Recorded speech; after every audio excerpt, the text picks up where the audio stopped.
Hi, and welcome back to another episode of jPlay. And today I will boldly go where no man has gone before. And I do that by playing a session of Star Trek Fleet Captains, which I wanted to check out for quite some time now. Yes, you heard it right, I never played this one before, so I think please consider it as a learning session rather than a real playthrough.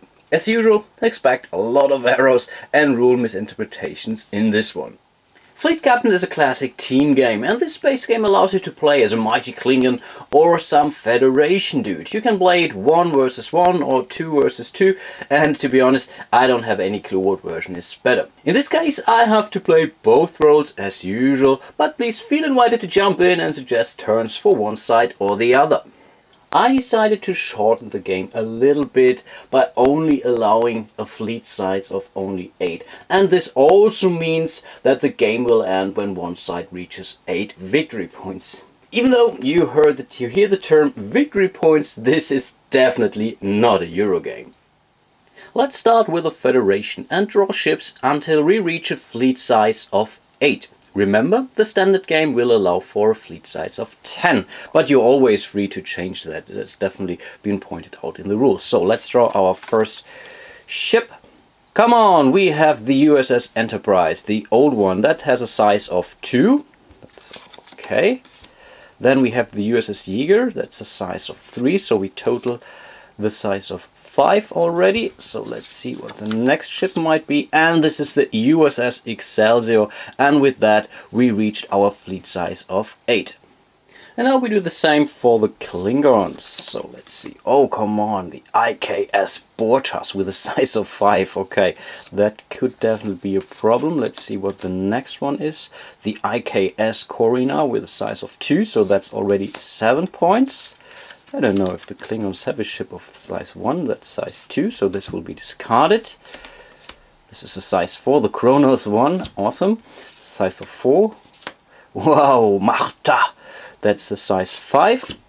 I'm really wondering. Yeah, there is one, the Icarus Somra with a size of 1. So this also means the Klingon has a fleet size of 8 now.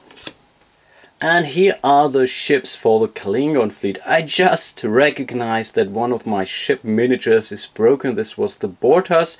So I redraw another card for that, and I went for the IKS Marta instead, so that we have a complete fleet. Still, the fleet size is 8, so we are doing fine. And here we have the Federation fleet. Here everything was fine. So we go with the Yeager, the Enterprise, and the Excelsior. Our fleets will tell us with how many mission cards we will start the game and what type these are. There are 3 types of mission in the base game. That's Science, Influence and Combat. The Romulan expansion brings a new mission type, but I found it quite tough to find a copy. And each ship card shows how many mission cards we are allowed to draft from which mission deck. These mission cards will form our starting mission deck, where we will be drawn from during the game. So the Enterprise will grant us 1 science mission, 1 influence mission, the Excelsior 1 science, 1 influence and 1 combat mission, and the USS Yeager 1 influence and 2 combat missions.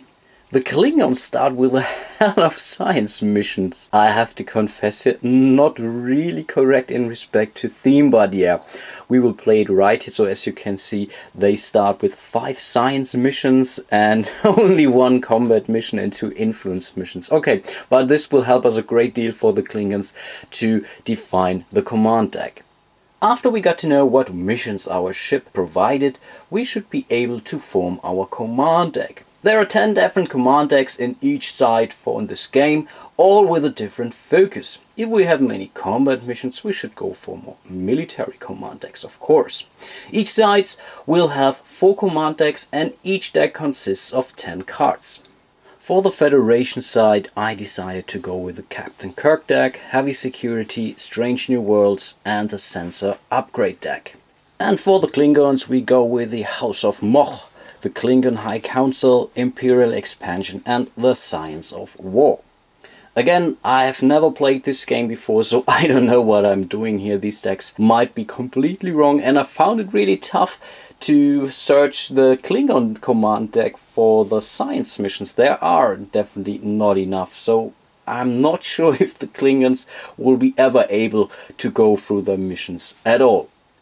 After we build our fleets, we can have a look at the game board, and this is the setup for the classic 2-player game, and you see a lot of unexplored sectors between both of the factions. And this is already something which I totally like, as I'm a big fan of modular boards and randomness. But then we are basically ready to go. One last thing though, after we have our mission pile, our command deck and our fleet, we will now draw 3 missions from our mission deck, and we will always have 3 missions in front of us. Most of the missions are laid out face up, but some missions are kept secret, like this one here from the Federation deck, which says Battle Scar. Take at least 1 damage from an enemy ship in combat without being destroyed. This is definitely not being easy, so we have to engage our enemy and then we have to take a wound basically, so in damage, and then retreat successfully without being destroyed. So I think this is already something we have to think about. As I said, we will have 3 missions always in front of us, so I will shuffle our mission deck one last time. So this is the first card, this is an open card, this is an influence mission, this is also open, and the third one is also open. And we have 2 science missions and 1 influence missions now. And the Klingons has 1 exploration mission, 1 influence mission, that's a secret mission, build 1 outpost. Okay, that's already something, but this is definitely good for the Klingons. And another exploration mission.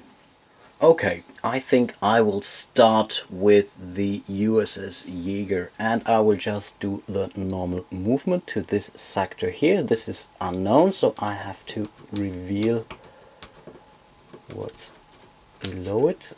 Well, it's not so easy. And here we have empty space. Now I have to roll the die, and on a 1 to 3 I have to draw an encounter card. No encounter here, so the USS Jaeger could now move on. Right now the Jaeger has a movement of 9, so she could definitely move ahead by.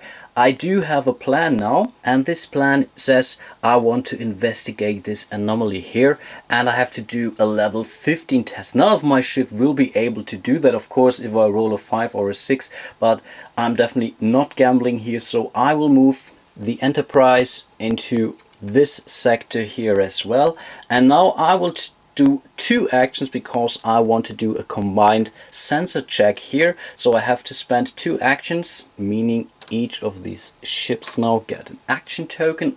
In total I have 3 turns for the whole side, so this is already 2/3 over now. Now both ships add their combined system settings for the sensors. In this case the Enterprise provides a level of 10, the Jaeger a level of 8, so in total that's an 18. Now I could roll an additional die, but I don't have to do that because the card says I have to do a level 15 test. I have 18, so I automatically pass that, and I have to do that at an empty space location, so I'm completely right here. After making a successful sensor test, draw an encounter card and successfully resolve it to complete this mission. And here is our encounter card. It says temporal anomaly. This makes sense because we are just investigating an anomaly. Your ship is in danger of being trapped in unstable temporal anomaly. Attempt a level 12 sensors test. If you succeed, add this card to your victory pile. If you fail, your turn ends immediately and you must discard this card. Now I already have a problem here because my combined test is still 18, so I'm definitely doing that, but I'm not sure if I will be allowed to do this as a combined action here. We are doing this together. To be honest, I'm not so sure, so you must help me out. So I could now roll only for the Enterprise, which has a sensor level of 10, so I only need to roll a 2 here. So let's do it right. That's a 4, no problem here, but please let me know if I misinterpreted, if I would allow to do that combined as well as I'm doing this original test combined, then please let me know. Okay, in this case we were successfully. The good thing is we get an additional victory point for solving this temporal anomaly, so this gets added to our victory pile, and we get an additional victory point for solving this mission here, and this token also goes to our victory point pile. So we're already at 2 victory points for the Federation side.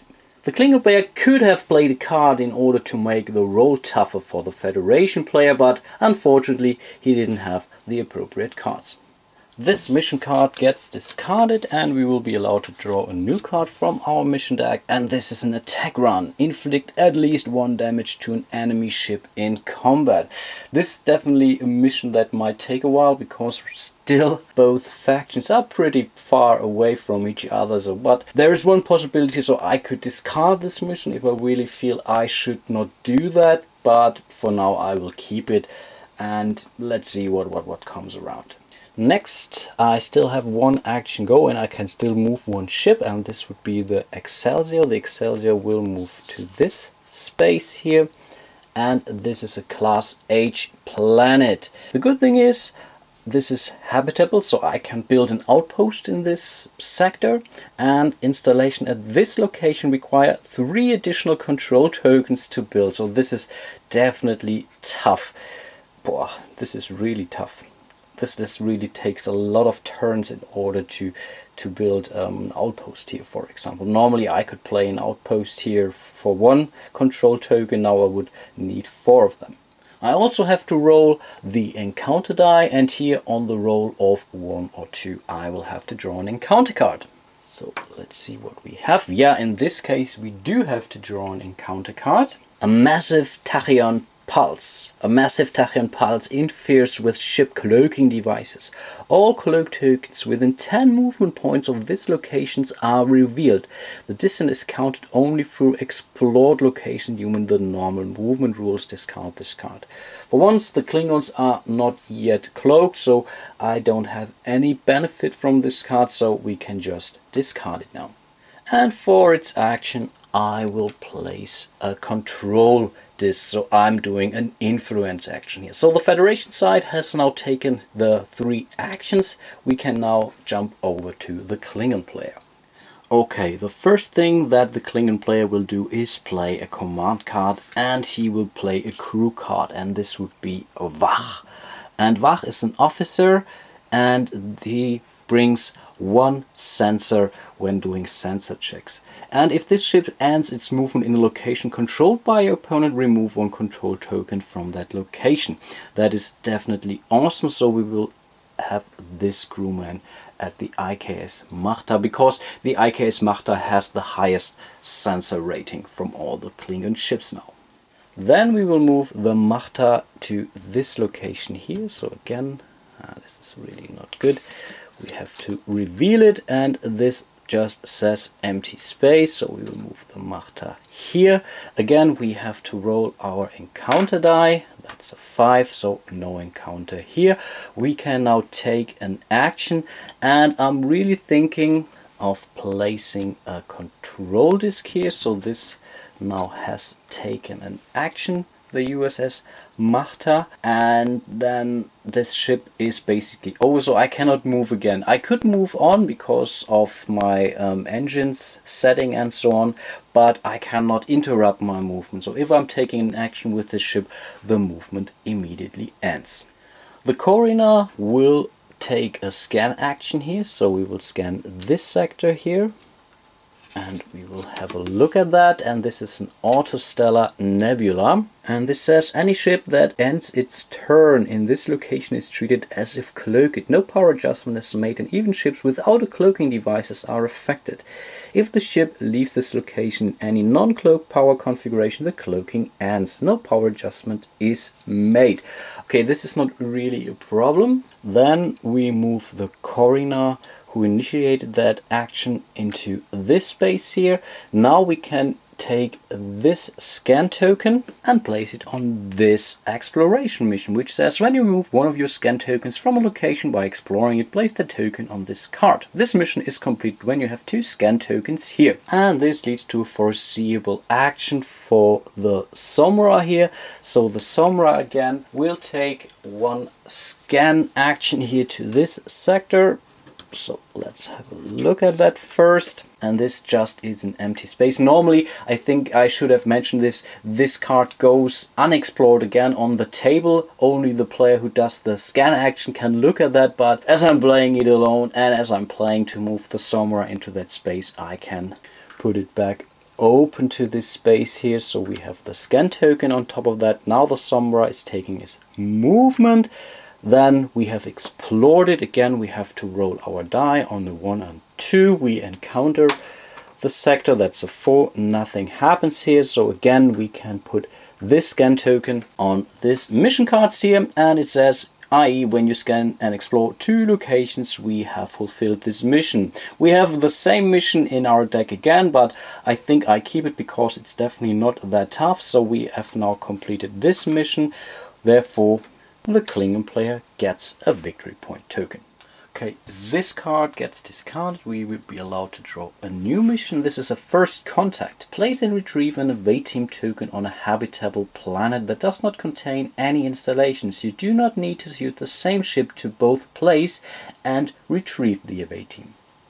Again, all this mission seemed to better fit to the Federation player, but yeah, I cannot help it here. So in this case, I have to place this away team on a habitable planet by using a sensor or a transporter action. I don't have to roll a die for that, though this is an automatic success. The only thing, the sensors have to be enabled on this ship where I'm doing these actions, and I don't have to do that with a single ship because each of these transporter action takes one of my action, and each ship is only allowed to take 1 action per turn.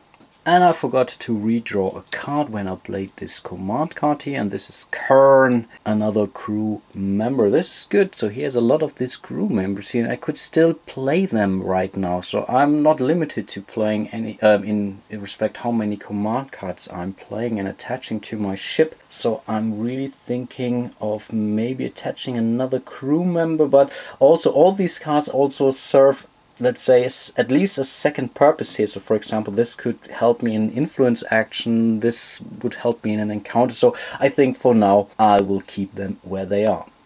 I think I will end my playthrough here for today at least. So the Federation already is in the lead with 2 victory points, whereas the Klingon player has only 1 victory point. As I told you, I reduced the standard game to only 8 victory points here in order to make it a little bit faster. Again, please let me know if you do have any suggestions, or if you want to see some special actions first, whatever. If you say I want to go with a Klingon player, I will tell you what the Klingon player will do with his next turn. I'm totally happy, or really looking forward to get some turns from you, or recommendation for turns from you in the near future. I hope you liked it so far. Hope to see you soon in one of my next videos, and until then, bye bye.